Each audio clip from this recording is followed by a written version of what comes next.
London, England, November 1977, 11:43 p.m.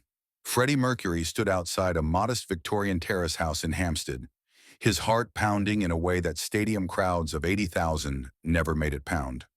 The man who had just dominated the charts with We Are the Champions was dressed in an ordinary suit, hair slicked back, wearing glasses he didn't need a disguise not for privacy, but for something more profound. He was about to visit the one person who had seen him before the fame, before the transformation, before he became Freddie Mercury. Tonight, he wasn't visiting as a rock star. He was visiting as Farrokh Bulsara, the shy boy who once couldn't speak but could make a piano sing. Inside that house, dying of terminal cancer, was Mrs. Patricia Harrison, the woman who had given him his first real gift, the belief that his silence could become music. 16 years earlier, in the sweltering heat of Zanzibar, a peculiar 9-year-old boy sat at a battered upright piano in St. Peter's School. Young Farrokh Bulsara was the child other teachers whispered about, too quiet, too different, too withdrawn. He barely spoke in class, struggled to make friends, and seemed to exist in his own isolated world. But Mrs. Patricia Harrison, the school's British music teacher, saw something the others had missed. During her first week at the school, she noticed how this silent boy would linger near the music room, his fingers twitching as if playing invisible keys. One afternoon, she invited him inside. "Do you want to try?" she asked gently, gesturing to the piano. Farrokh nodded, too shy to speak. He sat down, and what happened next changed both of their lives. His small fingers touched the keys with an instinctive understanding that couldn't be taught. The melody was simple, hesitant, but there was something there, something extraordinary. Mrs. Harrison felt tears prick her eyes. She had taught music for 20 years, and she had never witnessed raw talent like this. "Farrokh," she said softly, kneeling beside him, "your fingers can speak music. Until you find your voice, let the piano be your voice." Over the next 3 years, Mrs. Harrison became more than a teacher. She became the first person who truly believed in Farrokh.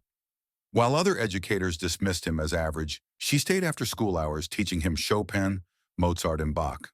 She defended him when administrators questioned whether a difficult child deserved extra attention. "This boy," she told the headmaster firmly, "will one day change music. I know it." In November 1977, Queen was at the peak of their powers. We Are the Champions dominated airwaves worldwide. Freddie Mercury was a global icon, known for his theatrical performances and 4-octave vocal range. Yet success hadn't erased his memories. It had only buried them deeper. Then came the phone call. "Freddie, it's Roger Thompson. Remember me from St. Peter's?" The voice was hesitant, uncertain if the rock star would even take the call. Freddie sat up in his Kensington flat, suddenly alert. "Roger, of course. How did you find me?" "It's about Mrs. Harrison, our old music teacher. She's in London. She's dying, Freddie. Terminal cancer. Maybe weeks left." The room seemed to tilt. Freddie closed his eyes, and suddenly he was 9 years old again, sitting at that piano, feeling Mrs. Harrison's gentle hand correcting his posture. "Where is she?" Freddie asked quietly. "Hampstead. She's with her granddaughter. I thought you'd want to know." After hanging up, Freddie sat in silence for nearly an hour. His assistant knocked, reminding him of scheduled interviews. He waved them away. There was something more important than promotion, more important than fame. There was a debt that could never be repaid, but had to be acknowledged. When Freddie announced he was canceling his weekend plans to make a personal visit, his manager was baffled. "Freddie, we have the BBC interview, the photo shoot for America. You can't just—" "I can and I will," Freddie interrupted, his voice allowing no argument. "This isn't negotiable." He told no one who he was visiting or why. Let them think what they wanted. This journey wasn't about Freddie Mercury. It was about Farrokh Bulsara, and Farrokh had been silent for too long. On that cold November evening, he dressed carefully, not in his usual flamboyant style, but in a simple gray suit. He combed his hair back conservatively, added reading glasses. Looking in the mirror, he barely recognized himself. Good. That was the point. The Victorian terrace house was unremarkable. its red brick facade blending with dozens of others on the quiet street. Freddie stood at the door for a full minute before knocking, his heart racing with an anxiety that performing at Wembley Stadium had never triggered. The door opened. A young woman in her late 20s stood there, exhaustion evident in the dark circles under her eyes. "Yes?" Sarah Harrison asked warily. Strange men didn't usually appear at her door at this hour.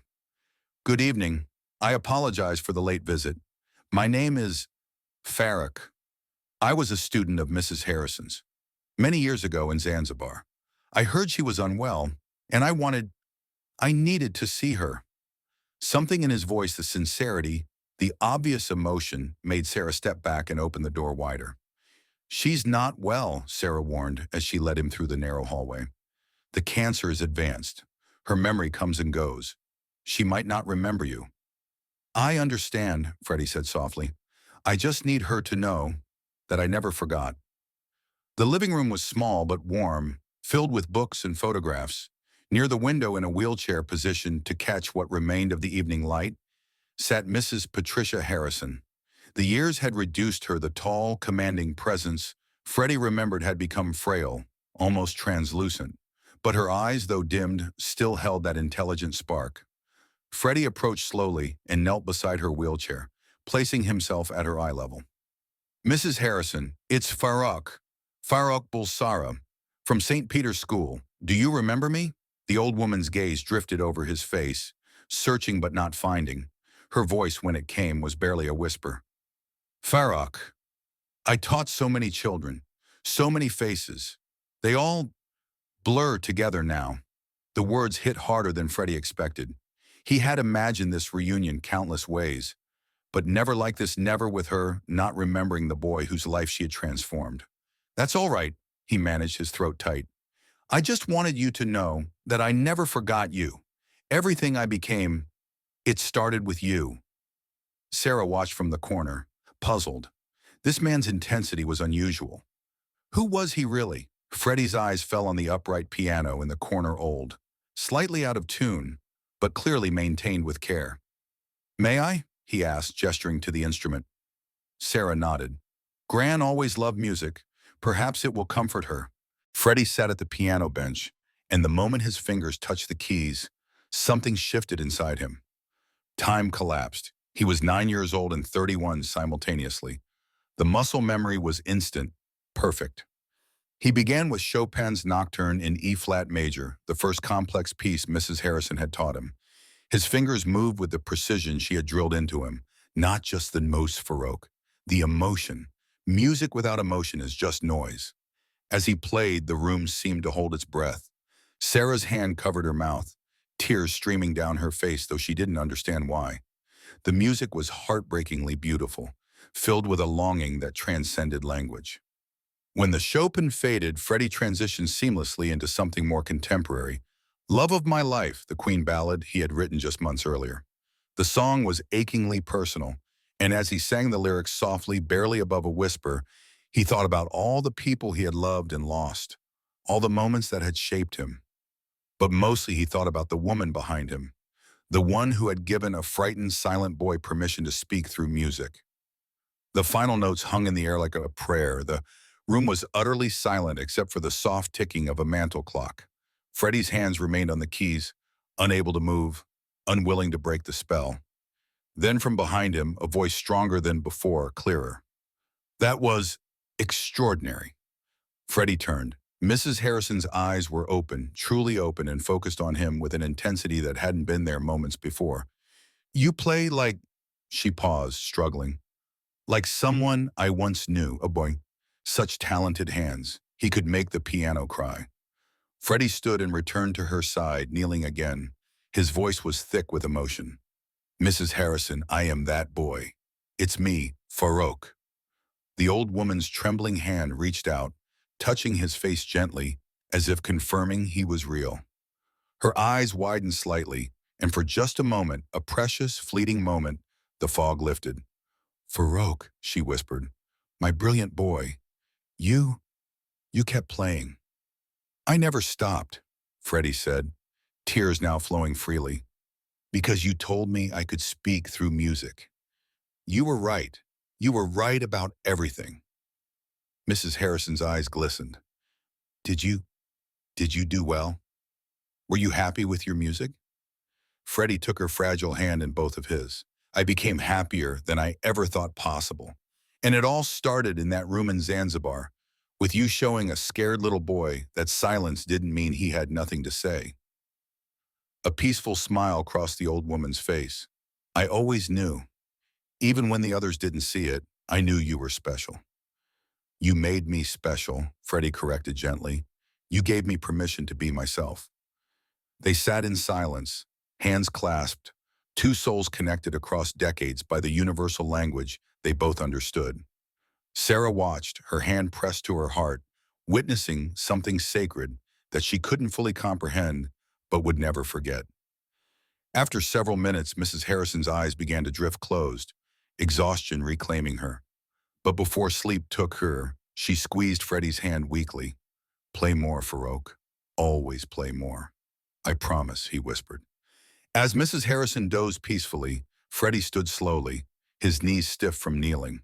Sarah walked him to the door, her face questioning but respectful. Thank you, she said. I haven't seen her that alert in weeks. You must have been a very special student. Freddie smiled sadly. She was a very special teacher. He reached into his jacket and withdrew an envelope, pressing it into Sarah's hands. This is for her care, for whatever she needs to be comfortable. It's anonymous, just from a former student. Please don't try to find out who I am. It's not important. Sarah opened the envelope and gasped. Inside was more money than she earned in 2 years, along with a handwritten note in elegant script. Mrs. Harrison gave me a priceless gift. This is merely a fraction of what I owe. Let her final days be filled with dignity, comfort, and music. Forever grateful, a student. I can't accept this. This is too much. Who are you really? But Freddie was already walking down the path, his hand raised in a silent wave, not looking back. Some moments were perfect precisely because they remained simple, uncontaminated by fame or recognition. Sarah stood in the doorway, clutching the envelope, watching the mysterious man disappear into the London night. Miss Patricia Harrison passed away peacefully in her sleep, surrounded by family, her final days made comfortable by the anonymous donation. As Sarah sorted through her grandmother's belongings, she discovered an old leather journal, a teacher's diary from the 1960s. Flipping through yellowed pages filled with student assessments, one entry stopped her cold. Farouk Bulsara, age 9, extraordinary talent, struggles with verbal communication, but possesses an innate musical genius I have never encountered. This child will change music. I am certain of it. PH 1960, Sarah's hands trembled. She rushed to her laptop, typing Farouk Bulsara into the search engine. The results made her gasp aloud. Freddie Mercury, born Farouk Bulsara, lead singer of Queen, one of the greatest rock performers in history. The man who had visited 2 weeks ago. The man who had played with such emotion it brought her to tears. The man who had left an envelope full of money and asked to remain anonymous. She returned to the journal, reading more entries about young Farouk. Mrs. Harrison had written about him frequently, always with pride, always with conviction that he would achieve greatness. And she had been right. She had been right all along. Portia established the Patricia Harrison Music Scholarship using the donation, designed to help young students who showed musical talent but lacked resources. The foundation's motto came from the journal. Every voice deserves to be heard, even those that speak through music. She never publicly revealed that Freddie Mercury had made that final visit. He had wanted it private, and she honored that wish. But she told the story quietly to the scholarship recipients, a tale of a teacher who believed and a student who remembered. Years later, after Freddie's own death in 1991, Sarah wrote a letter she never sent, addressed to a man who would never read it. Dear Freddie, you gave my grandmother something precious in her final days. You showed her that her life's work mattered. Teachers wonder if they make a difference. You proved that one teacher, one moment of belief, can change everything. She died knowing she had been right about you. That knowledge gave her peace. Thank you for being brave enough to come back, to say thank you when you didn't have to. That visit was pure grace. Gran never knew you were Freddie Mercury. She just knew you were Farouk, her brilliant boy who kept playing. Maybe that's the most beautiful part of all. The letter remains tucked inside Mrs. Harrison's journal, preserved alongside her predictions about a shy 9-year-old who would one day make the whole world listen. Because some teachers see gifts before they bloom. Some students never forget the hands that helped them grow. And some moments of gratitude transcend fame, time, and even death itself, moments where two souls meet simply as teacher and student, connected forever by the language that needs no words. Music. This story raises something profound that deserves reflection. How many of us have a Mrs. Harrison in our past, someone who believed in us when we couldn't believe in ourselves? A teacher who saw potential where others saw problems. A mentor who gave us permission to be extraordinary. Freddie Mercury, one of the most celebrated performers in history, never forgot the woman who taught him that silence could become song. He traveled across London, disguised and anonymous, simply to say thank you. He gave generously, asking for nothing in return, not even recognition. Think about your own life. Is there someone who changed your trajectory with a single act of belief? A teacher who stayed after class to help you understand? A coach who saw your potential when you were ready to quit? A mentor who opened a door you didn't know existed? Perhaps it's time to reach out, to say the words they may never have heard. You changed my life, and I never forgot. Share this story if it moved you. Tell us in the comments about the teacher or mentor who made a difference in your journey. What did they do? What did they say? How did they change the direction of your life? Your story might inspire someone else to reach out, to reconnect, to express the gratitude that too often remains unspoken. And if you're a teacher watching this, know that your impact ripples forward in ways you may never see. Mrs. Harrison died not knowing her student had become Freddie Mercury, but she died knowing she had mattered to him. That knowledge brought her peace. Your work matters. Your belief matters. You are shaping futures you may never witness, but they exist because of you. Subscribe to hear more stories of the moments that define us, the connections that transform us, and the gratitude that transcends time itself. Because every legend starts somewhere, often in a small room, with a patient teacher and a child who just needed someone to believe.